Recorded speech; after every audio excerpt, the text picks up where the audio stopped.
መላእክት ያድናሉ። እኛ አላልንም፣ መጽሐፍ ቅዱስ ነው ያለው። እንግዲህ ቀደና እናወጣው። አሁን አንዳንድ ሰዎች ምን ያሳስባቸዋል? ነገ ሚካኤል በዓል ሲከበር ሚካኤል የት ነው የሚሄደው? መላእክት በሁሉ ቦታ ይሞላ አይደሉም? በሁሉ ቦታ ይሞላ ማን ነው? እግዚአብሔር ነው። ታዲያ እናንተ እዚህ ሚካኤል ሚካኤል ስትሉት እዛም ያሉት ሚካኤል ሚካኤል ሲሉት ሚካኤል እንዴት ያዳርሳል? ሰዎች ለሚካኤል ሲሆን የሚያነሱትን ጥያቄ ለሰይጣን ሲሆን ያነሱ ሰዎች ያም ሰይጣን ተፈተነኝ ይሄም ሰይጣን ፈተነኝ ሲባል እንዴ ሰይጣን በሁሉ የሞላ ነው እንዴ አይሉም። ሚካኤል ረዳይ ስትሉ ግን ደማቸው ይፈላል። ለሰይጣን የማይጠይቁትን ጥያቄ እንዴት ለሚካኤል ይጠይቃሉ? ሰይጣን ደስ አይበል የሚል መዝሙር ይዘምራሉ። ሚካኤል ደስ ይበል ሲባል ግን ይናደዳሉ። ሰይጣን ከኔ ዞር በል የሚል መዝሙር አላቸው። ናና ሚካኤል ናና ተብሎ ሲዘምር ለምን ይናደዳሉ? መላእክት ያድናሉ ስንል ግን ይህንን ማዳን አይደለም። ክርስቶስ መስቀል ላይ ያዳነንን ማዳን አይደለም። ሌሎች ፍጡራን ያድናሉ ወይ? አዎ ያድናሉ። የማዳን ኃይላቸውን የሚያገኙት ከማን ነው? ከእግዚአብሔር።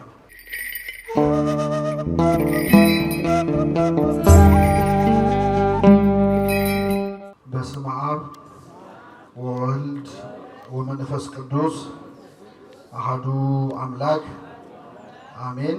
እናማት በስመ አብ ወወልድ ወመንፈስ ቅዱስ አሐዱ አምላክ አሜን። በስመ አብ ወወልድ ወመንፈስ ቅዱስ አሐዱ አምላክ አሜን። ክቡራን አበው ሊቃውንተ ቤተ ክርስቲያን፣ መምህራን፣ አባቶች ካህናት፣ አበው መነኮሳት፣ መምህራን፣ ዘማሪያን፣ እንደዚሁም በዚህ የተሰበሰባችሁ ምዕመናን፣ ምዕመናት፣ አባቶች፣ እናቶች፣ ወንድሞች፣ እህቶች እንዲሁም ሕፃናት በእግዚአብሔር ሰላምታ እንደምናመሻችሁ እንደምናመሻችሁ። አሜን። ምሕረት ቸርነቱን አብዝቶ እስከዚህች ሰዓት ያደረሰን በዕድሜያችን ላይ የዛሬዋን ዕለት ይችን ሰዓት የጨመረልን ከገናናው መልአክ ከሊቀ መላእክት ከቅዱስ ሚካኤል በረከት ረድኤት እንድንሳተፍ በቤቱ የሰበሰበን የአባቶቻችን አምላክ ልዑለ ባሕርይ እግዚአብሔር ስሙ የተመሰገነ ይሁን። እንኳን አደረሳችሁ።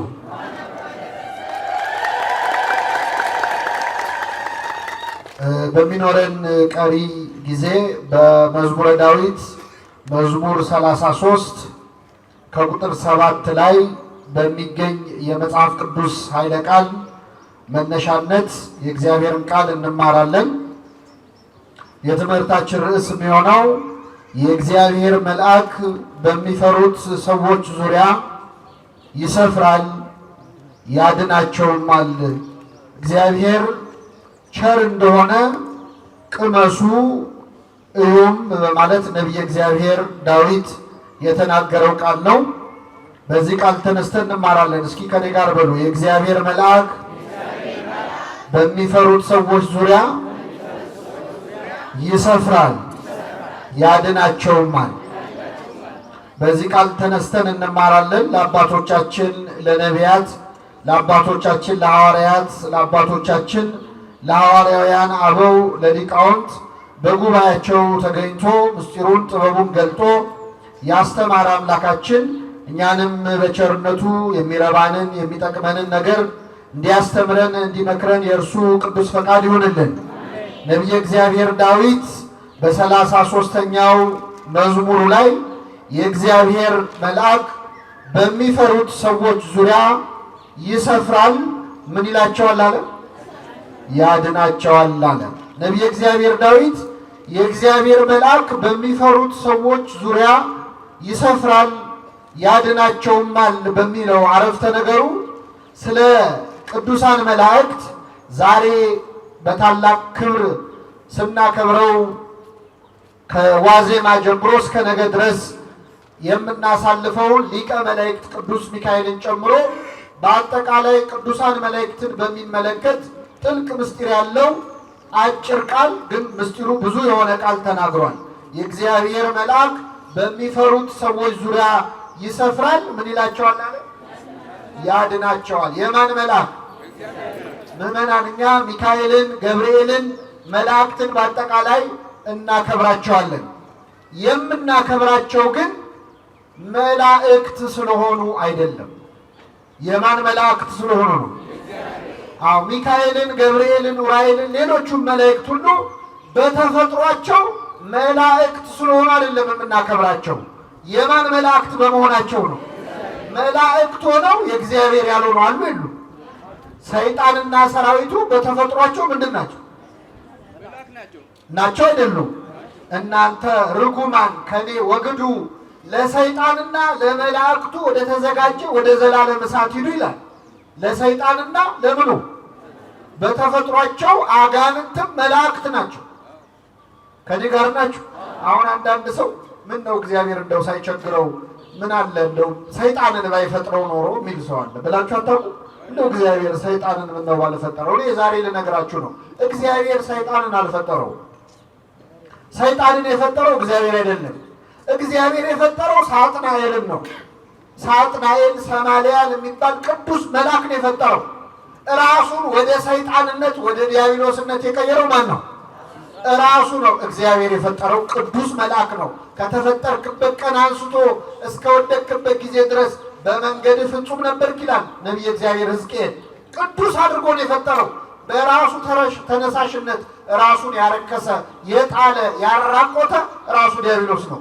ሰይጣን አድርጎ አልፈጠረውም። እግዚአብሔር ቅዱስ መልአክ አድርጎ ነው የፈጠረው። ስለዚህ መላእክት በተፈጥሯቸው ሁሉም መላእክት ናቸው። አጋንንትም የወደቁ ቢሆኑም በተፈጥሯቸው ምንድን ናቸው? ከኔ ጋር ናችሁ?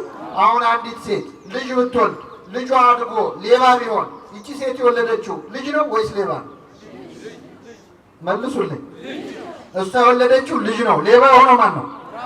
ራሱ ነው። ስለዚህ እግዚአብሔር መልአክ ነው የፈጠረው። ከመልአክም ቅዱስ መልአክ ሊጋርድ የተቀባ ኪሩብ አሐዜ መንጦላዕት የሰማዩን የብርሃን መጋረጃ የሚይዝ ቅሩበ መለኮት ለመለኮት የቀረበ ቅዱስ መልአክ ነው የፈጠረው። ራሱን ሩቅ ዱቅ ያደረገው ያራቆተው የጣለው ራሱ ዲያብሎስ ነው። ግን በተፈጥሮ መልአክ ነው። መልአክ ነው ብለን ግን አናከብረውም። ሰይጣን ስገዱልኝ ቢለን አክብሩኝ ቢለን ዓለምን ሰጣቸዋለሁ ቢለን አናከብረውም። ምክንያቱም መልአክ ቢሆንም የማን መልአክ አይደለም። ሚካኤልን ግን እናከብረዋለን። የማን መልአክ ስለሆነ? የእግዚአብሔር መልአክ። ገብርኤልን፣ ሁሉንም መላእክት በእውነት የምናከብራቸው በተፈጥሯቸው መላእክት ስለሆኑ አይደሉም። እንደውም አንዱ ባለቅኔ ምን አሉ መሰላችሁ? በቤተ ክርስቲያናችን አንድ ሊቅ ሲቀኙ ለመልአክ ይናከብሮ ለማስረጸ ክንፈ በመጠነ ነው ይቆሙ። መልአክን አሉ በቁመቱ ልክ ክንፉን ስለዘረጋ ክንፉን አይተን አናከብረውም። ለምን? ወፍና ትንኝም ምን አላቸው? ክንፍ አላቸዋል። ክንፍ ቢሆን የሚያስከብረው ወፉንም ትንኙንም እናከብረው ነበረ። ክንፉን አይተን መልአክን አናከብረውም። ወበሲበቱ ለሰብእ ይናከብሮ ቀዲሞ። ሰውንም ደግሞ ሽበቱን አይተን አናከብረውም አሉ። እንኳን ባልጨርሰው ጥሩ ነው።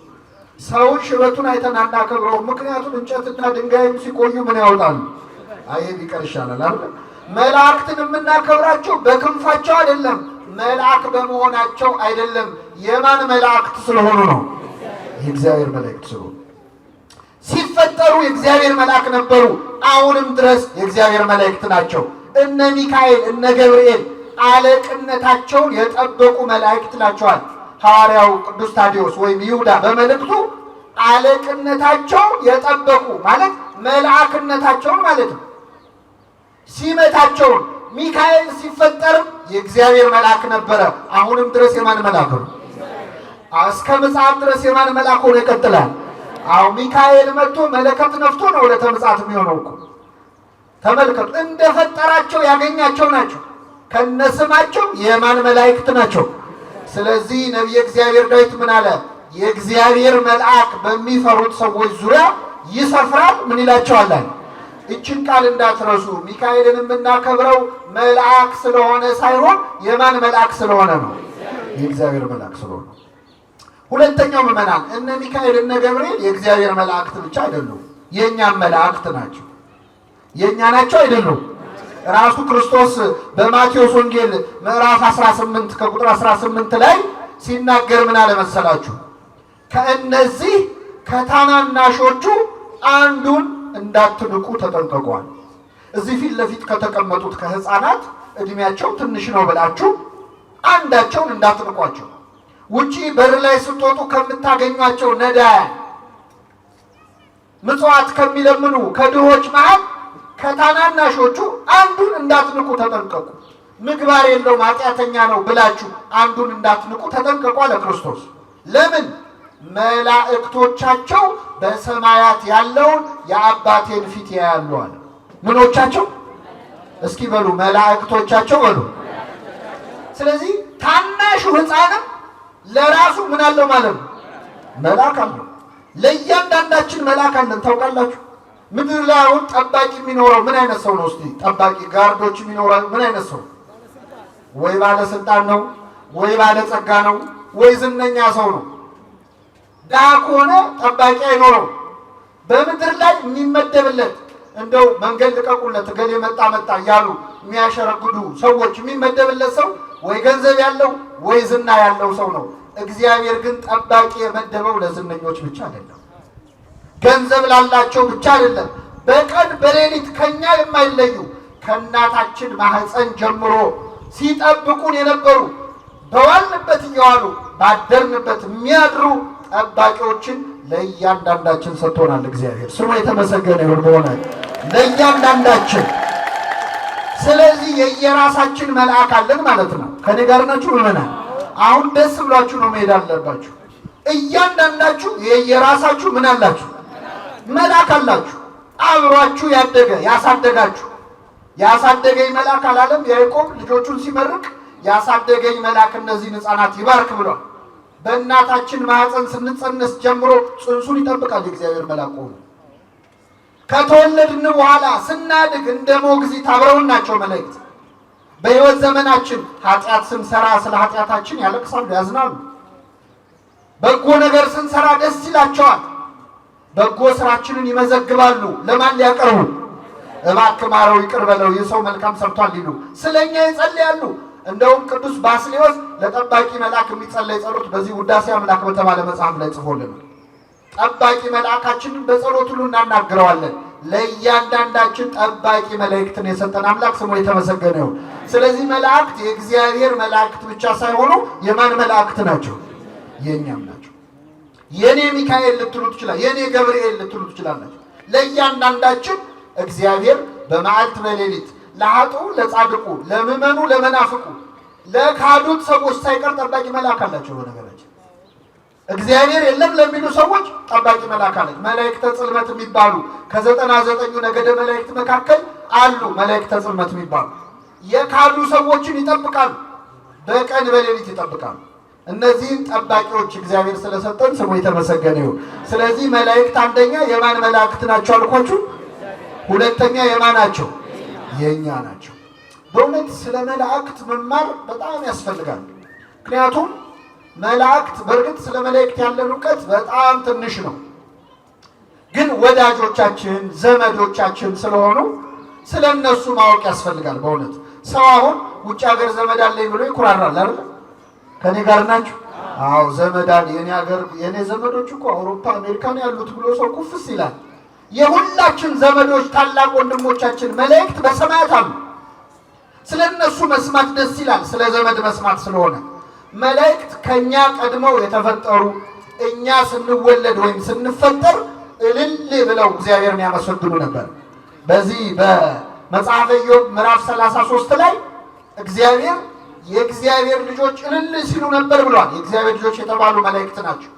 እኛ ስንፈጠር ደስ ይላቸው የነበሩ ለሰው ቅን የሚያስቡ ጠባቂዎቻችን ናቸው መላእክት። ስለ መላእክት ማወቅ በጣም ያስፈልጋል። መላእክትን ሚካኤልን ገብርኤልን ስናከብር አንዳንድ ሰው ከመጽሐፍ ቅዱስ ውጭ ያለን ይመስለዋል።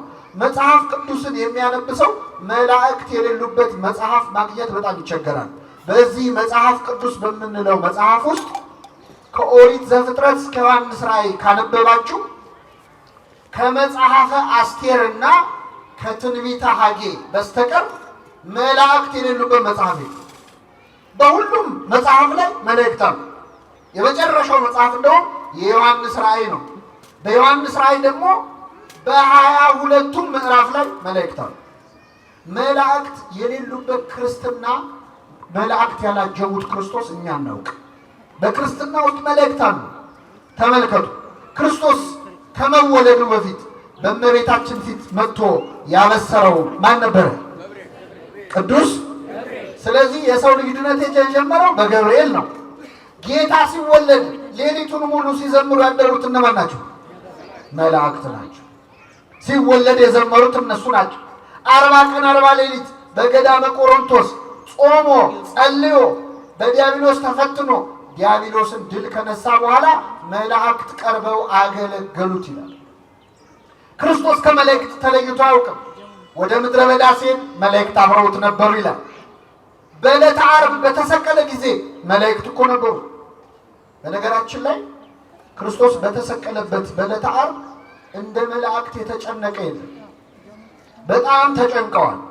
ምን አስጨነቃቸው መሰላችሁ? እነሱ በሰማይ በሁለት ክንፋቸው እግራቸውን በሁለት ክንፋቸው ፊታቸውን ሸፍነው ቅዱስ ቅዱስ እያሉ እየተንቀጠቀጡ ያመሰግኑታል አይደለም? እነሱ ተንቀጥቅጠው የሚያመሰግኑት አምላክን ፊቱን ማየት አይገባንም የሚሉት አምላክ ፊቱ ላይ ምራቅ ሲተፋበት ተመልክተዋል። ፊቱን በጥፊ ሲመታ ተመልክተዋል። ተንቀጠቀጡ። በዕለተ ዓርብ አሁን ሌሊት ዛሬ ሲባል እንደምትሰሙት ጌታ ሲሰቀል ሚካኤል ዝም አለ። ገብርኤል ደግሞ ተደነቀ። እንዴት ያለ ትዕግስት ነው ብሎ ማለት። እንደውም ቅዱስ ገብርኤል ሰይፉን አነሳ። የእግዚአብሔር ቸርነት ከለከለችው። ሰይፉን ጣለው ነው የሚለው። ሰይፉ ምድርን ሰንጥቆ እስከ ምጽአት ድረስ እየሄደ ነው። ለመላእክት አስጨናቂ ቀን ነበረ። በዕለተ ዓርብ እርቃኑን ሲገፉት፣ በአደባባይ የሾህ አክሊል ሲደፉበት ቅዱስ ሚካኤል ቅዱስ ገብርኤል ተጨንቀዋል። ሰራዊተ መላእክት ተረብሸዋል። እርቃኑን በአደባባይ ሲሰቀል በክንፎቻቸው መጥተው ስጋውን ሸፍነውታል። ስለማይታዩ እኛ እርቃኑ ተሸፍኖ አልታየንም። ግን መላእክት ወይ ኬልልዎ ስጋው ወደሙ ለመድኃኔዓለም እያልን የምንቀድሰው መጥተው ስጋውና ደሙን ሸፍነውታል። መላእክት በተጨነቀ በጸለየ ጊዜ የሚያበረታው መልአክ ታየው ይላል።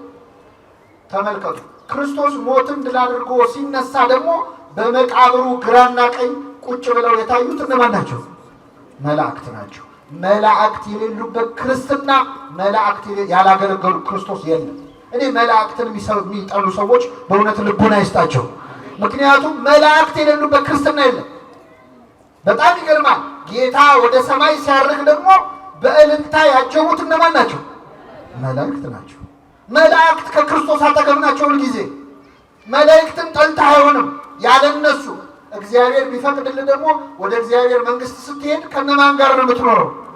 አሁን እዚህ ምድር ላይ ሚካኤል ሲባል ደስ የማይለው ሰው ሰማይ ቤት ሄዶ ከማን ጋር ሊኖር? ወይስ እዛም ለብቻ አዳራሽ መስራት ይቻላል? አይቻልም። እግዚአብሔር ልቡን አይስጣቸው።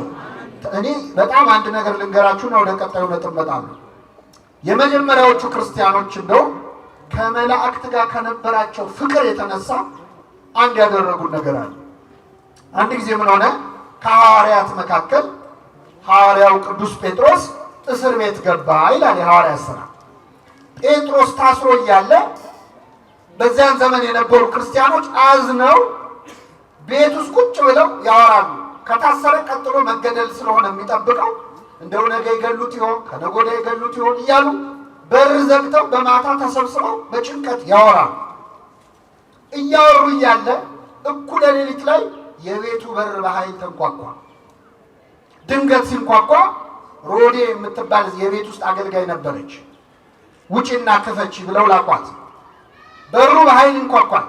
ይቺ ሴት ሄደችና በሩን ከፈተችው። ከፍታው ማን እንደሆነ ስታይ መልሳ ደንግጣ ዘጋችው። ከዛ ተመልሳ መጣች። ምን ነው አሏት። ኧረ በር ላይ ጴጥሮስ ቆሟል አለች። ማን ቆሙ? ጴጥሮስ የት ነው ያለው ብያቸው። ኧረ ተሳስተሽ ነው፣ ጴጥሮስ አይመስለንም። ምናልባት የጴጥሮስ ጠባቂ መልአኩ ሊሆን ይችላል። መልአክ ሊሆን ይችላል።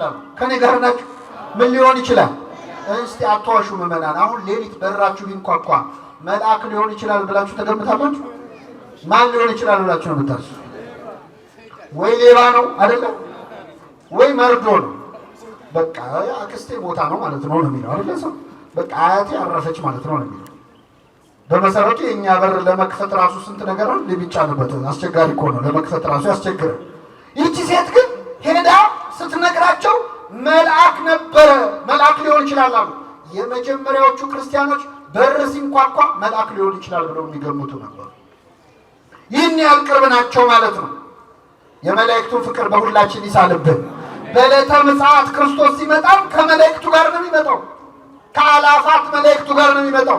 መለከት የሚነፋው ሚካኤል ነው። አብረውት የሚመጡት መላእክት ናቸው። እኛን ከሞትንበት የሚቀሰቅሱንም እነሱ ናቸው። ወደዛኛው ዓለም ወደ እግዚአብሔር እቅፍ ይዘውን የሚሄዱትም እነሱ ናቸው። ቢፈቅድልን ደግሞ የምንዘምረውም ከመላእክት ጋር ነው። ዝማሬ መላእክት ለሁላችን ያሰማል። ተመልከቱ፣ ይቺ ቤተክርስቲያን ያለ መላእክት ክርስትና እንደሌለ ስለምታውቅ ስለ መላእክት ታስተምረናለች። ከወዲሁ በዓል እያከበረች መላእክትን ታስተዋውቀናለች። ምክንያቱም ሄደን የምንኖረው ከእነርሱ ጋር ስለሆነ ማለት ነው። በደስታ ወደ ተሰበሰቡት ወደ አላፋት መላእክት ህብረት ደርሳቸዋል ስለሚል ማለት። ስለዚህ ስለ መላእክት ማወቅ ያስፈልጋል አያስፈልግም? ያስፈልጋል። እኔ በእውነት ስለ መላእክት ጥቂት ነገሮች ልንገራችሁ። አንደኛ መላእክት በጣም ብዙ ናቸው። መጽሐፍ ቅዱስ ስለ መላእክት ቁጥር ሲናገር ምን ይላል መሰላችሁ? 1000 ጊዜ 1000 ይላል። እስኪ በሉ 1000 ጊዜ 1000። አሁን እንዳታባዙ ታደራችሁ። 1000 ጊዜ 1000 ማለት ብዙ ለማለት ነው። አላፋት ጊዜ አላፋት ይላል። መላእክት ቁጥራቸው በጣም ብዙ ነው። መላእክት ስንት እንደሆኑ ቁጥራቸው ማወቅ ከፈለጋችሁ ግን እኔ ቀላል ሂሳብ ልነግራችሁ ነው ዛሬ። እግዚአብሔር ዓለምን ሲፈጥር ሰው ሲፈጥር መጀመሪያ የፈጠረው ሰውዬ ማን ነው? ማንን የፈጠረው? አዳም አይደል? ከአዳም አንስቶ እስካሁን ድረስ የሞቱ ሰዎች አሉ አይደል? መቃብር ውስጥ ያሉ የሉ? ብዙ ናቸው። በጣም ጥሩ። አሁን ምድር ላይ ያለው የሰው ልጅ ስንት ነው? 8 ነው 9 ቢሊዮን ደረሰን አሉ። 7 ቢሊዮን ነው። ጥሩ ነው። 7 ቢሊዮን ሰው አለ ምድር ላይ። ካሁን በኋላ አሁን ያለነው ስንሞት ደግሞ ከዚህ በኋላ የሚወለዱ እስከ ጌታ ምጽአት ድረስ ደግሞ አሉ አይደል? ከመጀመሪያው ሰው አዳም አንስቶ እስካሁን የሞቱት ሰዎች ከሞት ቢነሱ አሁን ምድር ላይ ያለው 9 ቢሊዮን ህዝብ ደግሞ 7 ቢሊዮን ህዝብ ደግሞ የተኛው ከእንቅልፉ ተነሳ ቢባል ሁሉም ቢቆም ከዚህ በኋላ ደግሞ እስከ ምጽአት ድረስ የሚወለዱ ልጆች አሁኑ ቢወለዱ ለእያንዳንዱ ሰው በራሱ ፀጉር ልክ መልአክ ይደርሰው። በምኑ ልክ? አሁን ሂሳቡ ቀላል ነው አይደል? መደመር ከፈለጋችሁ መጀመሪያ የምትቆጥሩት ምናችሁ ነው? ይቻላል? የተላጨ ተገላገለ መሰለኝ። ቀዳዳውን ቢሆን ቁጠሩት፣ ግድ የለም ብቻ ተመልከቱ። አሁን መላእክትን መቁጠር አይቻልም ማለት ነው። ብዙ ናቸው። ሌላው አባቶቻችን ሲገልጹ የመላእክትን ቁጥር ዓለም ከተፈጠረ ጀምሮ ዝናብ ሲዘንብ ነበር አይደል? ከዘመነ ኖህ ጀምሮ እንኳን ይዘንብ ነበር። ዓለም ከተፈጠረ አንስቶ እስካሁን የዘነበው ዝናብ ጠብ ያለው ነጠብጣቡ ቢቆጠር መላእክት ከዛ በላይ ናቸው። በአጠቃላይ መላእክት ብዙ ናቸው ማለት ነው። አሁን ይህንን ትምህርት ስናገር መላእክት ብዙ ናቸው ስል አንዳንድ ሰዎች ቁጭ ብለው እኔ ኑሮ አናቴ ላይ ወጥቶብኛል፣ መላእክት ብዙ አነሱ እኔ ምን አገባኝ ልትሉ ትችላላችሁ። እነዚህ ሁሉ መላእክት ከማን ጋር ናቸው? ደስ ይላል አይልም? አመስግኑ እንጂ እግዚአብሔር።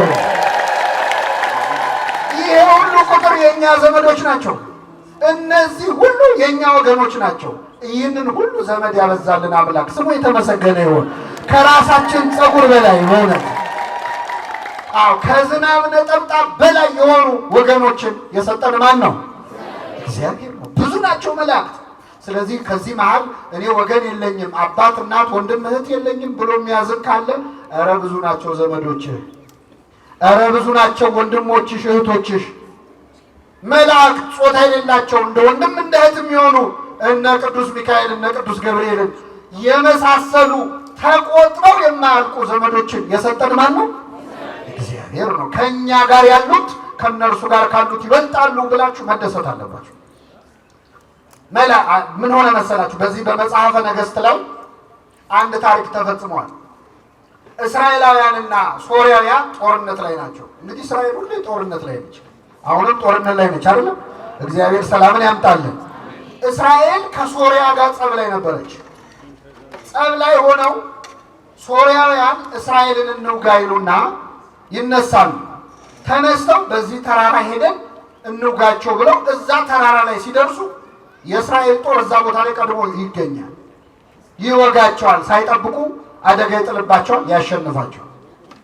ይመለሳል። የሶሪያ ጦር ደግሞ በዚያ ጋር እንሂድ ብሎ አስልቶ መንገድ መርጦ ሲጠብቃቸው እስራኤል እዛ ቀድሞ ደርሰው ያጠፏቸው። መጨረሻ የሶሪያው ንጉሥ ምን አለ? አይ እኛ መሃልማ ሰላይ አለ፣ ከኛ ዘንድ ወሬ እየወሰደ ለእስራኤላውያን የሚናገር ነገር የሚያበላሽ ወሬ የሚያደርስ ሰላይ ከኛ መሃል አለ፣ አውጡ ብሎ ወታደሮቹን ሰበሰባቸው። ከኔ ጋር ናችሁ ምዕመናን? የሶሪያው ንጉሥ ይህንን ሲል አንድ ሰው ተነሳና ጌታዬ ሆይ እኛ መሃል ሰላይ የለም፣ ለእስራኤል የሚሰልል ሰው የለም፣ ግን እኛ እዚህ ተደብቀን በዚህ ጋር ሄደን እንዲህ አድርገን እንውጋቸው ብለን ስንማከር የተማከርነውን ነገር እየሰማ ለእስራኤል ንጉሥ የሚናገር ኤልሳ የተባለ ነቢይ እዛው እስራኤል ውስጥ አለ። እዛ ሆኖ እዚህ የምንነጋገረውን ይሰማል። እሱ ነው ጉድ የሰራናል ነው አለ። አዎ በሉ ሂዱና ኤልሳን ይዛችሁት ነው አለ። ወታደሮች ዘመቱ።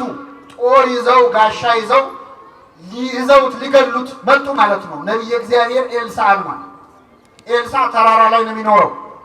መጡና ሌሊቱን ተራራውን ከበውት አደሩ። ኤልሳ እዛ ተራራ ላይ ይኖራል። ሎሌው አገልጋዩ ግያዝ ይባላል። በጠዋት ተነስቶ እንደው ወገቤን ልፈትሽ ብሎ ሲወጣ ዙሪያቸውን ተከበዋል። ኤልሳን ሊይዙ የሶሪያ ወታደሮች ከበዋቸው። ደነገጠና መጥቶ ኤልሳ አንቀሰቀሰው። እረ ጌታዬ ኤልሳ ሆይ ተከበናል አለ። ምን ነው አለው። እረ ዙሪያችንን ሶሪያውያን ከበውናል፣ እሳት ይዘዋል፣ ስለት ይዘዋል፣ እባክህ ድረስልን አለ።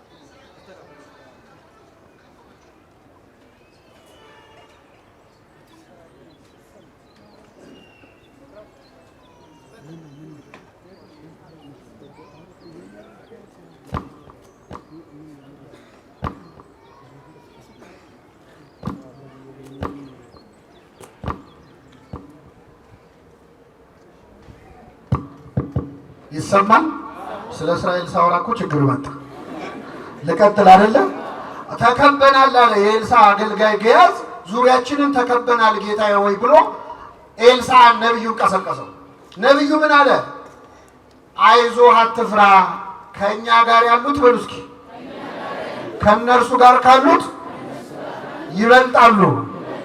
ስለዚህ ምን አትበል አሉ። አሁን ምዕመናን እውነት ለመናገር እዚህ ጉባኤ ላይ እየተማርን እያለ አያድርገውና ሰዎች ስለት ሰይፍ ይዘው ዙሪያችንን ቢከቡን አይዟችሁ ከኛ ጋር ያሉት ከነርሱ ጋር ካሉት ይበልጣሉ ብላችሁ ቁጭ ትላላችሁ? እኔም ካልኩ ነው። እኔም ጉባኤ ብለው ጠርተው ነው ምንም የማውቀው ነገር የለም ብዬ ቀድሜም ሮጠው ነው ሊሆን ይችላል። ፈተና ሲመጣ እኮ ነው የሰው ክርስትና የሚታወቀው አይደል? አዎ እግዚአብሔር ከአቅማችን በላይ ከመፈተን ይሰውረን። ከኛ ጋር ያሉት ከነርሱ ጋር ካሉት ምን ይላሉ? አዎ ይበልጣሉ። ግን ጌታዬ ወይ እንሽሽ እባክህ አለው። ከዛ ይህን ጊዜ ኤልሳ ምን አለ? ጌታ ሆይ የዚህን ደካማ ባሪያ አይኑን አብራለታል። ይህ ሰው አይኑ አያይም እንዴ? ያያል። የልቡ አይን ነው የማያየው። አይኑን ሲያበራለት ዙሪያቸውን በእሳት ሰረገላ ተከበዋል። መላእክት አብረዋቸው ናቸው። ይህንን ሲያይ ተረጋጋ። መላእክት ለካ ኤልሳ ያለበትን ተራራ በእሳት ሰረገላ አጥረውታል። ያ ተራራ የማን ነቢይ ስላለበት ነው በመላእክት የተከበበው? የማን ነቢይ? አሁን ያለነው እኮ የእግዚአብሔር ነቢይ ያለበት ቦታ አይደለም። ይህ ቤት የማን ቤት ነው? የእግዚአብሔርን ቤት ስንት መላእክት ይከቡት ይሆን? አሁን ዙሪያችሁ ያሉትን መላእክት ብታዩአቸው በእውነት እዚህ ያላችሁ ምዕመናን አጠገባችሁ ያሉትን መላእክት ብዛት ብታዩ ከዚህ ግቢ በዘበኛ አትወጡም ነበር። አይናችን ስለማያይ እንጂ በእሳት ሰረገላ የተከበበች የእግዚአብሔር ዙፋን ቅድስት ቤተክርስቲያን ነች። አሁን ያለነው ከመላእክት ጋር ነው። ደስ ይበላችሁ ምዕመናን። አብረውን ያሉት ወታደር አይደለም የከበበን። ቅዱስ ሚካኤል በክንፉ እንደጋረዳችሁ ብታውቁት ከዚህ ግቢ አትወጡም ነበር። ቅዱሳን መላእክት አብረውን ናቸው። ተመልከቱ። ከኛ ጋር ያሉት ከነርሱ ጋር ካሉት ምን ይላሉ? ይበልጣሉ። እንዲህ የምንልበት ልቡና ያድለን። መላእክት ምዕመናን ሌላው በጣም ፈጣኖች ናቸው። ፈጣኖች ናቸው። አንደኛ ረቂቃን ናቸው። አይጨበጡም፣ አይዳሰሱም። የመላእክት ርቀት አባቶቻችን ሲናገሩ ከነፋስ እሳት ይረቃል፣ ከእሳት ነፋስ ይረቃል፣ ከነፋስ ነፍስ ትረቃለች፣ ከነፍስ መላእክት ይረቃሉ፣ ከመላእክት የመላእክት ሐሳባቸው ይረቃል፣ ከመላእክት ሐሳብ እግዚአብሔር ይረቃል ይላል። ረቂቃን ናቸው፣ አይጨበጡም፣ አይዳሰሱም። ሚካኤል ገብርኤል አይጨበጡም፣ አይዳሰሱም። እንደውም የሚገርም ነገር ልንገራችሁ። አሁን እኛ ሁለት ሰዎች ጠባብ መንገድ ላይ ብንገናኝ አንደኛው ሰው ለማለፍ ለሌላኛው ሰው መንገድ ይለቃል አይደል? ሚካኤልና ገብርኤል ግን መንገድ ላይ የሚገናኙ ሚካኤል ገብርኤልን አሳልፈኝ አይለው። ወሐለፈ መልአክ በውስተ መልአክ ይላል። መልአኩም በመልአኩ ውስጥ አለፈ ይላል። ሚካኤል በገብርኤል ውስጥ እስኪያልፍ ድረስ ረቂቃን ናቸው፣ ፈጣኖች ናቸው። ምዕመናን የመላእክትን ፍጥነት የሚያሳይ አንድ ነገር ልንገራችሁ። የመላእክት ፍጥነት የእኛን ሐሳብ ያህል ነው። የእኛን ምን ያህል ነው? ለምሳሌ አሁን እዚህ ቤተክርስቲያን የመጣችሁት ወይ ከቤታችሁ ወይ ከመስሪያ ቤት ነው አይደል? ወይ ከትምህርት ቤት። ወደዚህ ስትመጡ ከስራ ቦታ ወይ ከቤታችሁ አንስቶ እዚህ ድረስ እዚህ ቤተክርስቲያን ድረስ ያለውን መንገድ አቋርጣችሁ ነው የመጣችሁት ነው አይደለም? በሐሳባችሁ ይቻላል። በሐሳብ ቤት መመለስ ይቻላል አይቻልም? በሐሳብ ስትመለሱ ወደ ቤታችሁ መንገድ አቋርጣችሁ ነው? ታክሲ ይዛችሁ ነው የምትሄዱት? በአንዴ በሐሳብ ቤት መድረስ ይቻላል አይቻልም?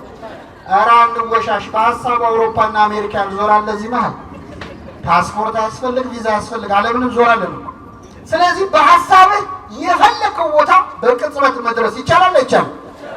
ሚካኤል ፍጥነቱ የእኛን ሐሳብ ያህል ነው። ምዕመናን ሚካኤል ድረስልኝ ብላችሁ ስትጠሩት ገና ሚካኤል ብላችሁ ተናግራችሁ ሳትጨርሱ መልአኩ አጠገባችሁ ነው ያለው። ካጠገባችን ነው ያለው። ፈጣን ጠባቂዎችን ነው የሰጠን እግዚአብሔር ስሙ የተመሰገነ ይሁን። ገና ለምን ሳትጨርስ ሚካኤል ብለህ ሳትጨርስ ገና ስትል ሚካኤል አጠገብ ነው ያለው። ይህን በምን አወቅን? ትንቢተ ኢሳይያስ ምዕራፍ 6 ላይ ተነዋለ።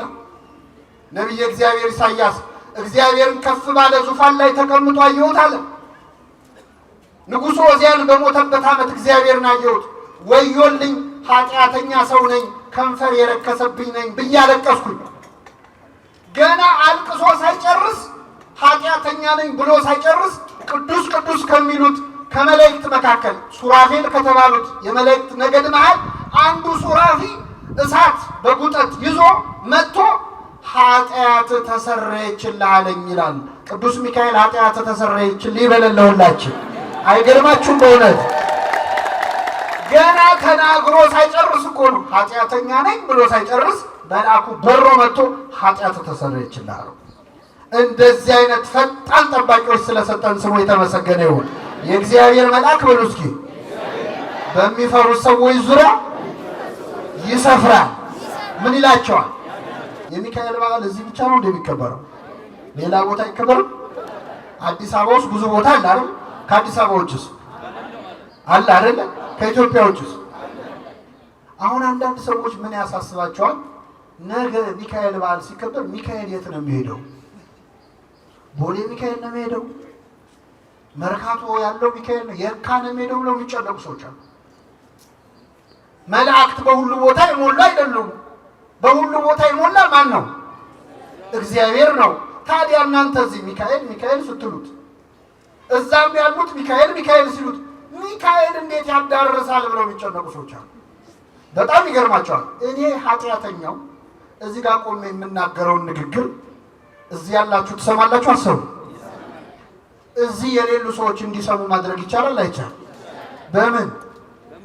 እዚህ ፊት ለፊት ያሉት መቅረጫ ካሜራዎች፣ ስልኮች ቀርጸው ዓለም ሁሉ እንዲሰማ ማድረግ ይችላሉ አይችሉም? ሰው የሰራው ካሜራ ዓለምን መድረስ ከቻለ እግዚአብሔር የሰራው ሚካኤል ዓለምን መድረስ ይችላል አይችልም? እንዴት ያለ አስተሳሰብ ነው! እንዴት መናናቅ ነው ከእግዚአብሔር ጋር! እኛ የሰራነው ቆርቆሮ እንኳን ዓለም ይደርሳል። ቅዱስ ሚካኤል ዓለምን ደርሶ መርዳት አይችልም ብሎ ማሰብ እንዴት ያለ ነገር ነው! መላእክት በአንድ ቦታ ሆነው አልቀድም ነግሬያቸዋለሁ። ኤልሳ እስራኤል ሆነው የሶሪያ ወሬ ይሰማ ነበር አይደል? ነው አይደለም? ሲጀመር መላእክት አሁን ቅድም የጠቀስኩትን ጥቅስ ለዚህ ማስረጃ አድርጌ ልድገመው። የእግዚአብሔር መልአክ በሉ እስኪ በሚፈሩት ዙሪያ ይሰፍራል። አሁን የቁጥር ጥያቄ ልጠይቃችሁ ነው። የእግዚአብሔር መልአክ ሲል አንድ ነው ብዙ ነው? አይደለም። የእግዚአብሔር መላእክት አይደለም የሚለው የእግዚአብሔር ምን ስንት ነው? የእግዚአብሔር መልአክ በሚፈሩት ዙሪያ ይሰፍራል። ምን ይላቸዋል? መልአኩ ስንት ነው? በጣም ጥሩ። የእግዚአብሔር መልአክ አንዱ መልአክ እግዚአብሔርን የሚፈሩ ሰዎች ስንት ናቸው? ስንት ናቸው? የት ነው የሚኖሩት? ቦሌ ሚካኤል አካባቢ ነው የሚኖሩት። በዓለም ሁሉ አይደለም እግዚአብሔርን የሚፈሩ መልአኩ ስንት ነው? የእግዚአብሔር መልአክ አንዱ ሚካኤል ማለት ነው። እግዚአብሔርን በሚፈሩት ሰዎች ዙሪያ ምን ይላል? ይሰፍራል። ሚካኤል ብቻውን እግዚአብሔርን በሚፈሩ ሰዎች ዙሪያ ምን ይላል? ያድናቸውማል። የተመሰገነ ይሁን እግዚአብሔር። በእውነት አመስግኑ። አንዱ መልአክ አሁን ይህን ስላችሁ መላእክት በሁሉ ቦታ የሞሉ ናቸው አላልንም፣ አልወጣንም። በሁሉ የሞላ ማን ነው? መላእክት በቦታ ይወሰናሉ? አዎ ይወሰናሉ። ቦታም አላቸው። ዓለመ መላእክት ኢዮር፣ ራማ፣ ኤረር የሚባሉ ከተሞች ሁሉ አሏቸው። በዚህ ሲሆኑ በዛ ይታጣሉ። ይሄ ያለ ነው። በሁሉ የሞላ እግዚአብሔር ነው። መላእክት ግን በጸጋ በሁሉ ቦታ መገኘት ይችላሉ። እንኳን እነሱ ቅድም እንዳልኳችሁ በዚህ በኢንተርኔት እኔም ብዙ ቦታ አገኛለሁ። እኛ ኃጢአተኞቹ መገኘት ችለናል። ሰው በሰራው ቆርቆሮ። በዚያ ላይ እቺ መሬት የምትባለዋ ፕላኔት አሁን እኛ ያለንባት ኳስ ማለት ለአንድ መልአክ እኮ እግሩ ስር የሚከታት ኳስ ያህልች። ለሚካኤል ምኑ ነች? እንደምናስበው እኮ ትልቅ አይደለንም። በነገራችን ላይ በጣም ትንሽ ነን እኮ በጣም ትንሽ ነን። አንዱ መልአክ ምድርን ብቻውን መዞር ይችላል። አረ እኔ በጣም ማዝነው በእውነት ሰዎች ለሚካኤል ሲሆን የሚያነሱትን ጥያቄ ለሰይጣን ሲሆን ያነሱ። ከድጋር ናቸው። ለምሳሌ እዚህ ሰፈር ያለን ሰው ኃጢአት እንዲሰራ የሚፈታተነው ማን ነው? መልሱልኝ። ሌላ ሰፈር ያለውንስ ሰይጣን ነው አይደል? ሌላ ሀገር ያለውንስ ሰይጣን በሁሉ የሞላ ነው ነው እንዴ? አይደለም። ግን ሰዎች ያን ሰይጣን ፈተነኝ ይሄም ሰይጣን ፈተነኝ ሲባል እንዴ ሰይጣን በሁሉ የሞላ ነው እንዴ አይሉም። ሚካኤል ረዳኝ ስትሉ ግን ደማቸው ይፈላል። ለሰይጣን የማይጠይቁትን ጥያቄ እንዴት ለሚካኤል ይጠይቃሉ? በጣም ያሳዝናል። አንዳንዴ ሰዎች ከአጋንንት ጋር ፍቅር ያላቸው ይመስላል። ሰይጣን የሚል መዝሙር ይዘምራሉ ጎረቤቶቻችን። አሁን ሰይጣን ተቃጠል፣ ሰይጣን እንዲያረኩ፣ ጠላቴ እንዲያረኩ የሚል 1000 መዝሙር አላቸው። ሰይጣን ደስ አይበል የሚል መዝሙር ይዘምራሉ። ሚካኤል ደስ ይበል ሲባል ግን ይናደዳሉ። ሰይጣን ከኔ ዞር በል የሚል መዝሙር አላቸው። ናና ሚካኤል ናና ተብሎ ሲዘመር ለምን ይናደዳሉ? ሚካኤል ወደ ሁላችን ይምጣልን። ምዕመናን አመስግኑት ቅዱስ ሚካኤል። ሰይጣን ዞር በልልኝ ከኔ ወግድ ብሎ ከመዘመር ናና ሚካኤል ናና ብሎ መዘመር ይሻላል አይሻልም? አሁን እኛ ከሰይጣን ጋር ምን አሯሯጠን? ካማተብን ይበቃዋል። እሱ ዞር ይላል። ናና ሚካኤል ናና ግን እንላለን። ገብርኤልን ግን እንጠራዋለን። ለሰይጣን አንደበት የለንም። ለመላእክት ግን ዘምረን አንጠግብም። እናመሰግናቸዋለን። ስለዚህ የእግዚአብሔር መልአክ በሚፈሩት ሰዎች ዙሪያ ይሰፍራል። ምን ይላቸዋል? ያድናቸዋል። መላእክት በሁሉ የሞሉ ባይሆኑም በረድኤት በጸጋ ግን በያሉበት ስፍራ ተገኝተው መርዳት፣ ማገዝ፣ ማዳን ሁሉ ይችላሉ። የመጨረሻ ተናግሬ ጠቀልላለሁ። የእግዚአብሔር መልአክ በሉ እስኪ በሚፈሩት ሰዎች ዙሪያ ይሰፍራል፣ ያድናቸውማል። ምን ይላቸዋል? መላእክት ያድናሉ። እኛ አላልንም፣ መጽሐፍ ቅዱስ ነው ያለው። እንግዲህ ቀደን አናወጣው። አንዳንድ ሰዎች መላእክት ያድናሉ ሲባል ሚካኤል ያድናል ሲባል እግዚአብሔር አያድንም ማለት አድርገው ነው የሚሰሙት። አንዱን ካላጠፉ ሌላውን ማብራት የሚቻል አይመስላችሁ? እኛ እንደዛ አላልንም። መላእክት ያድናሉ ወይ? አዎ ያድናሉ። የክርስቶስን ማዳን ከመላእክት ማዳን ጋር አቀላቅለ ነው አናውቅ። የእግዚአብሔር ማዳን ማንም ሊያደርገው ያልቻለው ነው። ክርስቶስ በመስቀል ላይ ያዳነንን ማዳን በመልአክ ነው የሚለው። በመልአክ አይደለም፣ በአማላጅ አይደለም፣ እሱ ራሱ መጥቶ አዳነን ነው። ክርስቶስ በመስቀል ላይ ያዳነንን ማዳን መላእክት ሊያድኑን ይችሉ ነበር? አይችሉም። እሱ የመጣው መላእክት ሊያድኑ ስላልቻሉ። ነቢያት፣ ጻድቃን፣ ቅዱሳን ማዳን ችለዋል? አልቻሉም። ፍጡራን በሙሉ ያድኑን ስላልቻሉ አምላክ ሰው ሆኖ በመለኮታዊ ደሙ መለኮት በተዋህደው ደሙ ስጋውን ቆርሶ ደሙን አፍሶ ሁላችንን በመስቀል ላይ አድኖናል። በዚህ መዳን ድነናል አልዳንም? ስሙ የተመሰገነ ይሁን አምላካችን። በደሙ በተደረገ ቤዛነት ሁላችንን አድኖናል። መላእክት ያድናሉ ስንል ግን ይህንን ማዳን አይደለም፣ ክርስቶስ መስቀል ላይ ያዳነንን ማዳን አይደለም። አማርኛው ስለተመሳሰለ ነገሩ ይመሳሰላል ማለት አይደለም። ቃሉ ይመሳሰላል፣ ግን ሐሳቡ የተለያየ ነው። ይህንን መጽሐፍ ቅዱስ በብዙ መልኩ ለእግዚአብሔር ተናግሮ ለፍጡራን የተናገረው ብዙ ነገር አለ። አንዱ ማዳን ነው። እነ ሚካኤል እነ ገብርኤል የሚያድኑን ማዳን ምን አይነት ማዳን ነው? በመጀመሪያ ማዳን የእግዚአብሔር የባህሪ ገንዘቡ ነው። ማዳን የእግዚአብሔር የራሱ የሆነ ገንዘቡ ነው። ኃይል የእግዚአብሔር ነው። ማዳን የሚል መዝሙር አታውቁም? ኃይል የእግዚአብሔር ነው ማዳን የእግዚአብሔር። አልሰማችሁ? ብዙ ሰዎች እኔ ፌዴራል ፖሊስ ሲያዩ ነው ይህን መዝሙር የሚዘምሩት። እኔ ለምን እንደሆነ አላውቅም። ኃይል የእግዚአብሔር ነው የሚሉት ፖሊስ ሲያዩ ነው። እስቲ በሉ ኃይል የእግዚአብሔር ነው፣ ማዳን የእግዚአብሔር። ምን ማለት ነው? በራሱ ማዳን የሚችል ማን ብቻ ነው? እግዚአብሔር ብቻ ነው። ሌሎች ፍጡራን ያድናሉ ወይ?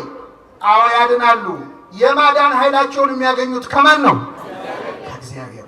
እንጨት ብትነኩት፣ ዛፍ ብትነኩት ያቃጥላል? ያቃጥላል? እሳትስ ብትነኩት? እንጨቱን ወስዳችሁ እሳት ውስጥ ከታችሁት ከጋለ በኋላ በደንብ ከተቀጣጠለ በኋላ ብትነኩት ያቃጥላል? ያቃጥላል? እንጨት በራሱ ያቃጥል ነበር? ማቃጠሉን ከማን ወሰደው? ከእሳት። እሳት ማቃጠል የባህሪው ነው አይደለም? እንጨት ግን ማቃጠል አይችልም። የማያቃጥለው እንጨት ግን እሳት ውስጥ ሲገባ ምን ይላል? ፍጡራን በራሳቸው ማዳን አይችሉም።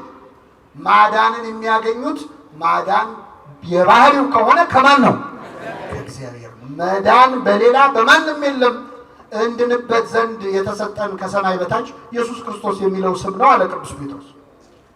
ምን ሆነ መሰላችሁ? ሁለት ደቀ መዛሙርት ጴጥሮስና ዮሐንስ ወደ ምኩራብ ሊጸልዩ ሄዱ ይላል በሐዋርያት ሥራ ምዕራፍ 4። ወደ ምኩራብ ሊጸልዩ ሲሄዱ በር ላይ አንድ ሰውነቱ ሽባ የሆነ ሰው ወድቆ ባልጋ ላይ ሆኖ ይለምናል። እባካችሁ እርዱኝ ብሎ ማለት ነው። እባካችሁ እንደው ስጡኝ ትንሽ ገንዘብ ብርና ወርቅ ብሎ ይለምናል።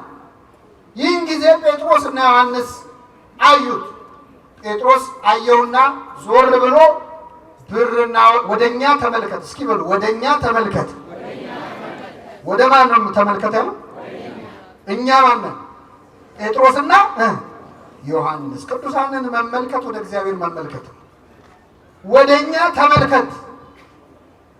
ብርና ወርቅ የለንም፣ ያለንን ግን እንሰጥሃለን። ብርና ወርቅ አቤት! ሐዋርያት ብርና ወርቅ የላቸውም ነበር። አይገርምም? ሐዋርያ የዛሬ አገልጋዩም ብርና ወርቅ አለው አይፈውስም እንጂ። ሐዋርያት ግን ብርና ወርቅ የለንም፣ ያለንን እንሰጥሃለን። በናዝሬቱ በኢየሱስ ክርስቶስ ስም ተነሳና ተመላለስ አለው። ወዲያውኑ ያ ሰውዬ ተነሳ፣ አብሯቸው መቅደስ ገብቶ ሰገደ፣ እግዚአብሔርን አመሰገነ ይላል። አሁን ይሄ ሰውዬ ተፈወሰ። ሲፈወስ ፈሪሳውያን ደነገጡና ጴጥሮስና ዮሐንስን አሳሰሯቸው። ሸንጎ ፊት አቀረቧቸው። ምንድን ነው የሰራችሁት አሏቸው። ምንድን ነው የሰራችሁት? እንዴት ልታድኑ ቻላችሁ? እዚህ ላይ እንኳን ፈሪሳውያንም ማመስገን አለበት። አሁን ዘንድሮ ሰው ከዳነ እንኳን ዳነ ነው እንጂ እንዴት ዳነ እንልም አይደል? እነሱ ግን ያጣራሉ። እንዴት አዳናችሁ? እንዴት ልታድኑት ቻላችሁ ይህን ሰውዬ ብለው ጠየቋቸው። ጴጥሮስ ምን አለ? በምን እንድናድን ትፈልጋላችሁ? መዳን በሌላ በማንም የለም። እንድንበት ዘንድ የተሰጠን ኢየሱስ ክርስቶስ የሚለው ስም ነው አለ። ስሙ የተመሰገነ ይሁን አምላካችን። እኛ በምን እናድናለን? በክርስቶስ ስም ነው የምናድነው። ሰቅላችሁ በገደላችሁት በናዝሬቱ በኢየሱስ ክርስቶስ ስም ነው። ጴጥሮስ ይህንን ሽባ አድኖታል አላዳነው? በማን ስም? በኢየሱስ ክርስቶስ። ገብርኤል ያድናል አያድንም? በማን ስም? ሚካኤል በማን ስም ነው ያድነው? አሁን ቅዱስ ሚካኤልን አግኝታችሁ ብትጠይቁት ታድናለህ ወይ ብትሉት መዳን በሌላ በማንም የለም እኔም ማድናችሁ በክርስቶስ ስም ነው የሚለው። ድንግል ማርያም ታድናለች አታድንም? በማን ስም? በልጇ በክርስቶስ ስም። መዳን በሌላ በማንም የለም። በሌላ የሚለውን ለድንግል ማርያም የሚጠቅሱ ሰዎች አሉ። ድንግል ማርያም ሌላ ናት እንዴ? ሚካኤል ሌላ ነው እንዴ? መዳን በሌላ እኮ ነው ያለው። ቅዱሳን ሌላ አይደሉም። እነሱ የእግዚአብሔር ገንዘቦቹ አገልጋዮቹ ናቸው። ቅዱሳን በእግዚአብሔር ስም ያድናሉ። እግዚአብሔር ያለ ቅዱሳንም ያድናል። ቅዱሳን ግን ያለ እግዚአብሔር ማዳን አይችሉም። ለምን? ኃይል የእግዚአብሔር ነው፣ ማዳን የእግዚአብሔር። ስለዚህ የእግዚአብሔር መልአክ በሚፈሩት ሰዎች ዙሪያ ይሰፍራል። ምን ይላቸዋል? ያድናቸዋል። እኔ አንድ ጥያቄ ጠይቄያችሁ አበቃለሁ። የእግዚአብሔር መላእክት ቅዱሳን መላእክት ይረዱናል፣ ያማልዱናል፣ ያድኑናል። ብዙ ጊዜ ሰዎች ጥያቄ ሲያበዙብን ተሸማቀን አንዳንዴ ለመመስከር እንቸገራለን። እና እኔ አንድ ጥያቄ ልጠይቃችሁ።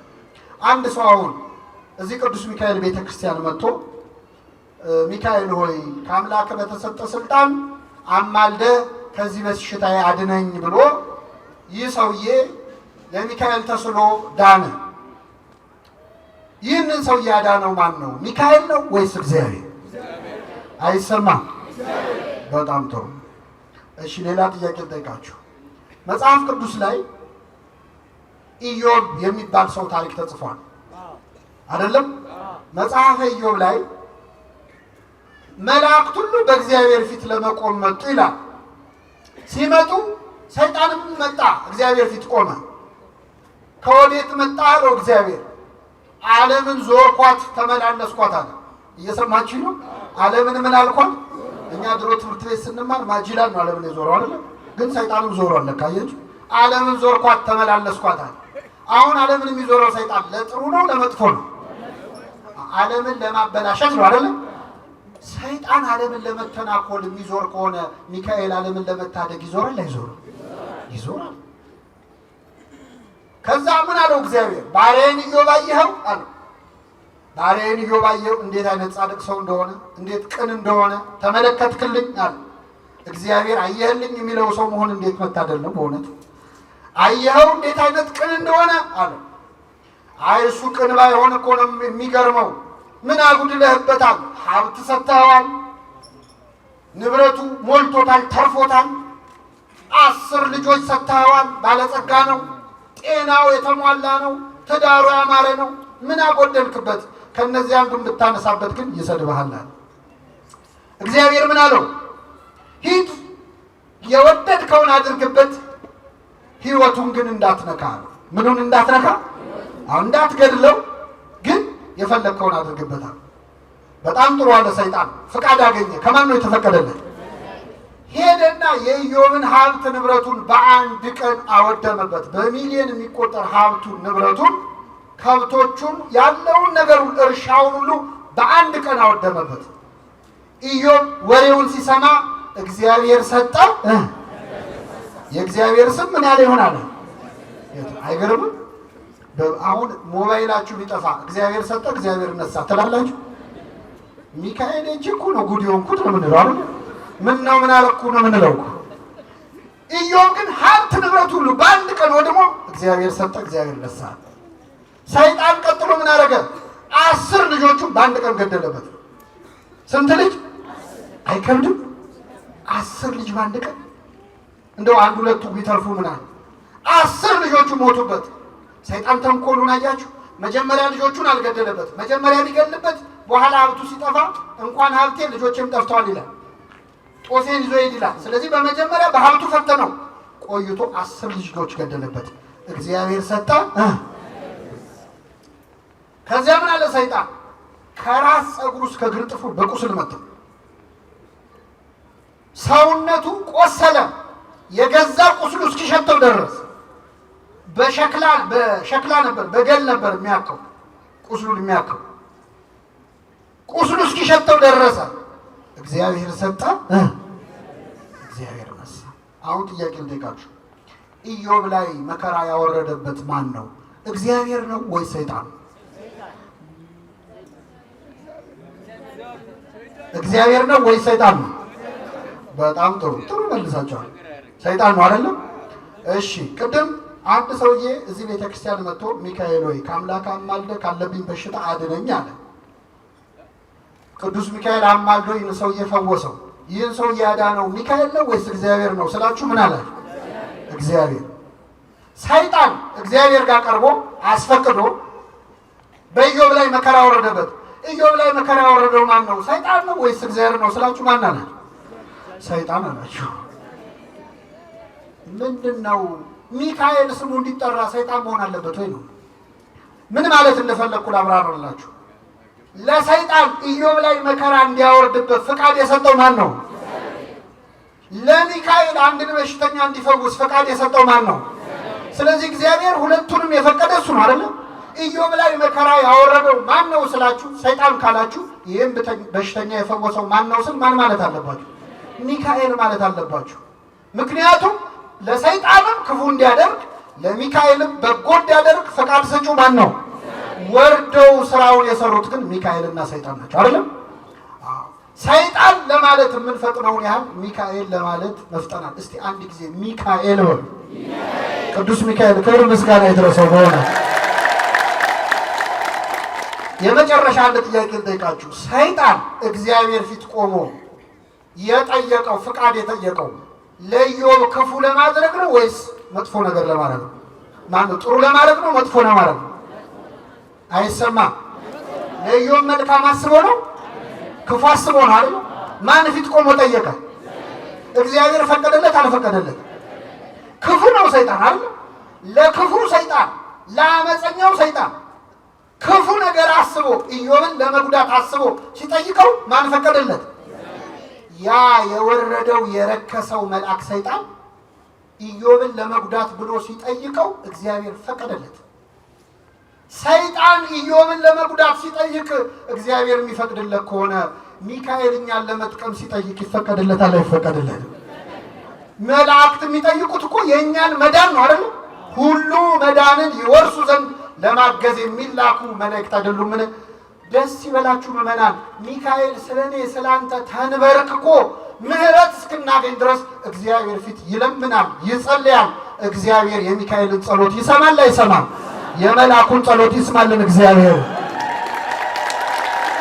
አይተነዋል። ትንቢተ ዳንኤል ዘካርያስ ምዕራፍ 1 ቁጥር 12 ላይ 70 ዓመት ሙሉ የተቆጣቸውን እስራኤላውያንን የማትምራቸው እስከ መቼ ነው አለ። እስኪ በሉ የማትምራቸው እስከ መቼ ነው?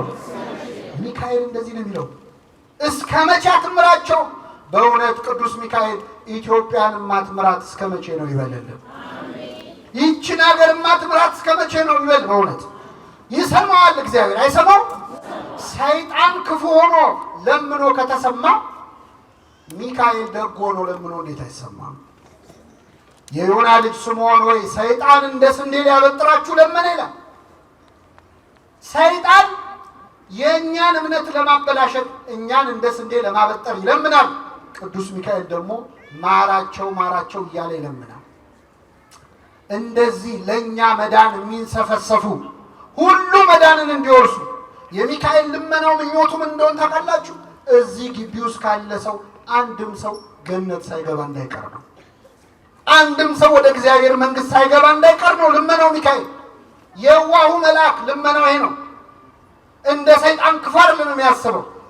ሰይጣንን እንኳን የማያስቀይመው የዋሁ መልአክ እግዚአብሔር ይገስጽ ከማለት በላይ ክፉ ቃል ካፉ የማይወጣው ቅዱስ ሚካኤል ለእኛ መዳን ነው የሚለምነው። ለእኛ መዳን የሚለምኑ መላእክትን ስለሰጠን ስሙ የተመሰገነ ይሁን። የእግዚአብሔር መልአክ በሚፈሩት ሰዎች ዙሪያ ይሰፍራል። ምን ይላቸዋል? የሰማነውን በልቡናችን ያሳድርብን።